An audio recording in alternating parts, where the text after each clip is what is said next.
श्रीलंका में south Asian karate championship आयोजित हुआ था, जिसमें मैंने गोल्ड मेडल जीता। वो हम लोग जब नेशनल में जाते थे तो मैट पे उतना अच्छा से प्रैक्टिस नहीं रहता था, तो परफॉर्मेंस नहीं आता था। हमारे कोच मिस्टर पंकज कामली सर है जो हम लोग को मैट प्रोवाइड किया।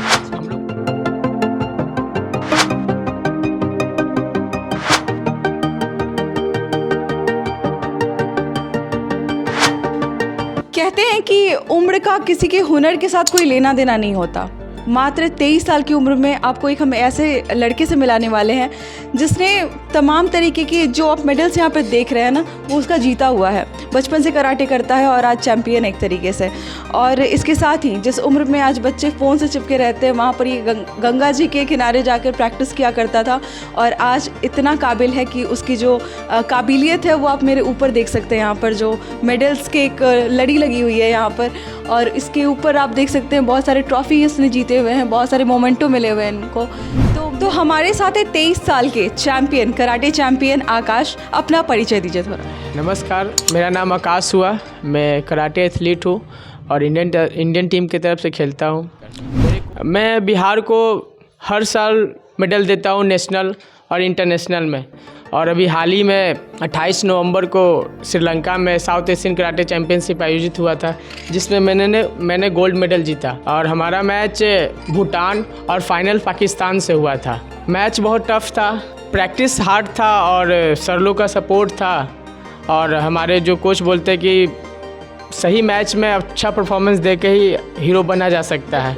तो पाकिस्तान के साथ मैच था, थोड़ा प्रेशर का मैच था और मैं उसको अपने टेक्निक से 8-0 से हराया। और 8-0 से हराया? हाँ, 8-0 से हराया। हमारे गेम में होता है जिसका 8 स्कोर हो जाता है वो विनर हो जाता है। तो 8-0 से 3 मिनट का समय रहता है, उससे पहले ही मैंने 8-0 से उसको हराया। तो सामने वाले को मौका ही नहीं दिया उसको पॉइंट बनाने का? हाँ, उनको मौका नहीं दिया और इस तरह से मैं अपने देश के लिए मेडल जीत पाया। आपने 6 कंट्रीज़ में, आपको बता दें अभी तक आकाश जो है वो 6 कंट्रीज़ जा चुके हैं इंडिया को छोड़ के। तो कौन कौन सी कंट्री में गए और कौन कौन से गेम को खेलने के लिए गए? मैं सबसे पहले दुबई गया था। उस समय घर की स्थिति उतनी अच्छी नहीं रहती थी। हमारे कोच पंकज कामली सर है जो मुझे सपोर्ट किए, और इंस्टीट्यूट के तरफ से, एसोसिएशन के तरफ से, और बोल सकते हैं कि सर खुद के अपने मतलब मुझे सपोर्ट किए, खुद के पैसे से मुझे दुबई लेकर गए। फिर नेशनल में मेडल लाया तो सर को और ट्रस्ट बन गया। उसके बाद मैं संघाई गया, फिर उसके बाद जॉर्डन गए तो वहाँ पे मेरा 5th रैंक आया। पुणे में मैच हुआ ओपन, तो उसमें मैंने ये स्कूटी जीता। ओपन चैम्पियनशिप था तो वहाँ पे मैंने ये स्कूटी जीता। अभी रिसेंटली इजिप्ट में सीरीज़ था, फिर उसके बाद टर्की में ही था तो वहाँ पे मैंने ब्रॉन्ज मेडल जीता। और उसके बाद फिर श्रीलंका में हुआ, फिर वहाँ पे मैंने ये गोल्ड जीता। इस तरह से मेडल मैंने जीता अभी तक। छोटा सा लड़का जब नदी के किनारे कभी प्रैक्टिस करता होगा, कभी दिमाग में आया होगा कि इतनी सारी कंट्रीज़ में घूमने का मौका मिलेगा, जहाँ लोग सपने देखते हैं कि कहीं एक जगह का वीज़ा मिल जाए, एक जगह कहीं चले जाएं, वो 6-6 जगह जाके झंडा गाड़ के आ रहा है। एटलीस्ट जीतना ना जीतना वो सेकेंडरी चीज़ है, लेकिन खेल के आ रहा है, अपना मतलब एक पहचान बना के आ रहा है कि जो देखेगा वो ध्यान रखेगा कि हाँ एक लड़का है जो इंडिया से आया हुआ है। देखिए, हमारा सिलेक्शन कॉमनवेल्थ कराटे चैम्पियनशिप में हुआ था। उस समय घर पे इस तरह का फैसिलिटी नहीं था और मुझे खेलना था, मुझे जीतना था। वो मेरे लिए बहुत ज़्यादा अपॉर्चुनिटी था कि वो मौका को मुझे छोड़ना नहीं है। मैं बिहार से 3 लोग सेलेक्ट हुए थे और उसमें से एक मेडल मेरा ब्रॉन्ज मेडल आया था जो 2015 में हुआ था तालकटोरा स्टेडियम में। उस समय उस मैच के लिए मैं बहुत ज़्यादा प्रैक्टिस किया था, हार्ड वर्क किया था। रात के 1 बजे 2 बजे गंगा किनारे चला जाता था, वहाँ कोई नहीं रहता था, शांति से स्प्रिंट करता था, रनिंग करता था, फुटवर्क प्रैक्टिस करता था। तो हमारे भैया है जो कुंदन कुमार है, वो वहाँ जाते थे, देखते थे कि कोई मतलब हाँ पागलपन जैसा है कि डॉगी वगैरह भी बहुत रोड पे रहता है तो कुछ परेशानी ना हो, छुप के वो भी देखते रहते थे कि कोई दिक्कत तो नहीं। हम अपना प्रैक्टिस करते थे, उसके बाद जब हम वापस लौटते थे तो देखते थे कि आ रहा है तो फिर साथ में आते थे। अंकल हमारे घर के जो भी लोग सपोर्ट किए बहुत सारा, दादाजी का सबसे ज़्यादा सपोर्ट रहा कि घर में इस तरह का हॉल बनाएं और हम अपना प्रैक्टिस कर पाएँ। मतलब ऐसा हम लोग कहते हैं ना कि बिहार से हैं तो बिहार के लोगों की मेंटेलिटी ये होती है कि अगर आप मध्यम वर्गीय परिवार से आते हैं तो आपको एक सरकारी नौकरी की तैयारी करनी चाहिए या फिर बहुत बड़े सपने नहीं देखना चाहिए। लेकिन जिस जगह पे हमें काफ़ी अंदर आना पड़ा हम लोगों को, यहाँ तक कि गाड़ी आने में परेशानी हो रही थी, वहाँ पर आप समझ सकते हैं वहाँ के लोगों का ये था कि मेरा बच्चा आगे बढ़ रहा है तो उसके लिए ये माहौल तैयार करके देना, बहुत सारी सारे किट आते हैं जो महंगे होते हैं कराटे का, क्योंकि मेरे घर से भी कुछ चैम्पियंस हैं जो निकले हुए हैं, तो मैं जानती हूँ बहुत नज़दीक से कि कितना मेहनत लगता है खाने के लिए, एनर्जी बनाने के लिए, बहुत सारा पैसा उसमें इन्वेस्ट होता है। देखिए, हम लोग के पास पहले मैट नहीं था। हाँ। हमारे जो कोच है वो, हम लोग जब नेशनल में जाते थे तो मैट पे उतना अच्छा से प्रैक्टिस नहीं रहता था, तो परफॉर्मेंस नहीं आता था। हमारे कोच मिस्टर पंकज कामली सर है जो हम लोग को मैट प्रोवाइड किए। अच्छा। हम लोग मैट पे खेले, उसके बाद हम लोग नेशनल में मेडल जीते। पहले क्या था कि फर्स्ट मैच किससे है, बिहार से है, चलो सेकंड मैच बताओ किससे है।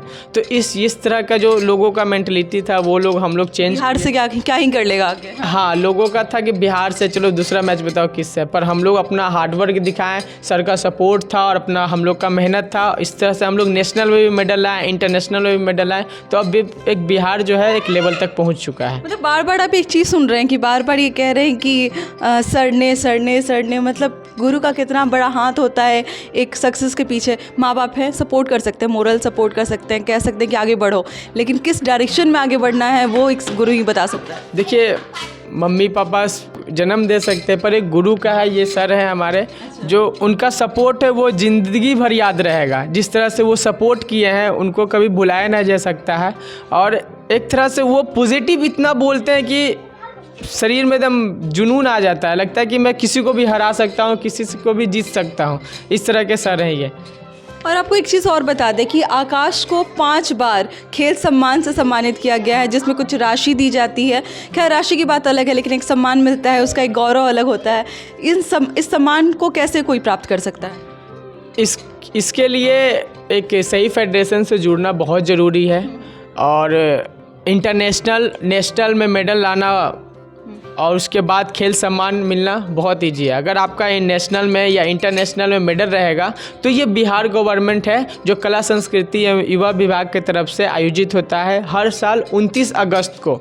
ये मेजर ध्यानचंद जी का बर्थडे के तौर पे उनको सम्मानित किया जाता है और खिलाड़ियों को सम्मान किया जाता है। तो उसी में आपको सम्मान मिला है, 5 बार मिला है। साथ में अभी रिसेंटली 2019 में मुझे अंतर्राष्ट्रीय अवार्ड मिला, बिहार खेल सम्मान, जो खेल विभाग में युवा कल्याण की तरफ से मुझे मिला। और गवर्नमेंट की तरफ से कोई सपोर्ट भी मिलता है, क्योंकि जब एक प्लेयर अपने देश से किसी और देश जाता है तो काफ़ी खर्च उठाने पड़ते हैं। तो इसका एक्सपेंस कभी गवर्नमेंट ने अपनी तरफ खींचने की कोशिश की है कि तुम जाओ, हम खर्च करेंगे? नहीं, मुझे गवर्नमेंट से नाराज़गी भी है कि लोग जब जीत कर आते हैं तभी लोग सम्मान करते हैं। हाँ, जब बच्चे जा रहे हैं, खेलने जा रहे हैं, उसके पहले उनका कोई मतलब लोग जानते भी नहीं है कि लोग जा रहे हैं, खेलने जा रहे हैं, कहाँ जा रहे हैं, नहीं जा रहे हैं। जब जीत कर आते हैं तो सब लोग बोलते हैं कि हाँ, बच्चा बहुत मेहनत कर रहा है, अच्छा कर रहा है, सपोर्ट करना चाहिए। पर इस तरह का भी सपोर्ट नहीं मिला है। अभी आप क्लास चला रहे हैं, आप अपने अंडर में बच्चों को ट्रेनिंग दे रहे हैं। कितने बच्चे हैं अभी आपके पास? हमारे पास एक अप्रोक्स 125-130 बच्चे लोग हैं। आप पर्सनली उनको ट्रेनिंग देते हैं? हाँ, मैं पर्सनली उनको ट्रेनिंग देता हूँ। आप अपना फ्यूचर कहाँ देखते हैं? आप क्या बनना, आप क्या अपने आप को बनते देखना चाहते हैं? देखिए, मेरा सपना तो है देश के लिए ओलंपिक में मेडल लाना। उससे पहले AKF में मेडल लाना है, जो एशियन कराटे चैम्पियनशिप है, उसमें मेरा 5th रैंक आया था। मेडल से चूक गए थे, पर नेक्स्ट टाइम जब मौका मिलेगा मुझे तो मैं उस मौके को छोड़ूंगा नहीं, मेडल देश के लिए जीतूंगा। जो लोग देख रहे हैं, मतलब उनको कराटे मीन्स, बहुत सारे लोगों के दिमाग में होता है सेल्फ डिफेंस। मात्र सेल्फ डिफेंस के लिए सीख लो, 2-4 महीने का कोर्स कर लो, ताकि कोई अगर ऐसा घटना आपके साथ घटता है तो आप अपने आप को प्रोटेक्ट कर पाएँ। ज़्यादातर बिहार में या फिर आम लोगों की जो मेंटालिटी होती है वो यही होती है। कराटे में लोग सोचते हैं कि मारपीट कर रहा है, कराटे सीख लेंगे तो 10 लोगों को मार सकते हैं। ऐसा नहीं है। कराटे एक स्पोर्ट्स है। कराटे सीखने से मेंटली फिजिकली स्ट्रांग रहेंगे, कभी निगेटिव नहीं आएगा लोगों के अंदर, वो स्ट्रेंथ रहेगा वो लोगों के अंदर। वो कभी पॉजिटिव, हमेशा पॉजिटिव सोचेंगे, निगेटिव सोचेंगे ही नहीं। कितना भी झगड़ा होगा, किसी से भी कितना भी लोग आ जाएंगे, फिर भी वो मेंटल से वो दिमाग से काम कर लेंगे। क्योंकि गुस्सा तो किसी को भी आता है, मारने तो छोटे बच्चों को भी आप बोलिएगा तो वो मार देता है, पर बचना सबको नहीं आता है। हम लोग कराटे में या कोई भी स्पोर्ट्स हो, डेफिनेटली कराटे में डिफेंस सिखाया जाता है। बचना सिखाते हैं। हाँ, अगर कोई भी अटैक किया तो हम मूव करके बच सकते हैं। मारने वाला आदमी जल्दी थकता है, बचने वाला आदमी नहीं थकता। बहुत बड़ी बात इन्होंने कह दी इतनी देर में कि ये जो कराटे है वो एक ऐसा आर्ट है जिसमें आप अपने को आपको बचाना सीखते हैं। मारना सभी जानते हैं, एक छोटा बच्चा भी जानता है। चेहरे पे चमक, आंखों में चमक और हाथ में बहुत बड़ा हौसला, और इतने कम उम्र में इतना बड़ा अचीवमेंट करने के बाद भी बहुत ही साधारण तरीके से ये बात करते हैं लोगों से। ये थे आकाश और ये थी इनकी पूरी कहानी। आपको कैसे लगी ज़रूर हमारे साथ शेयर कीजिएगा। Thank you.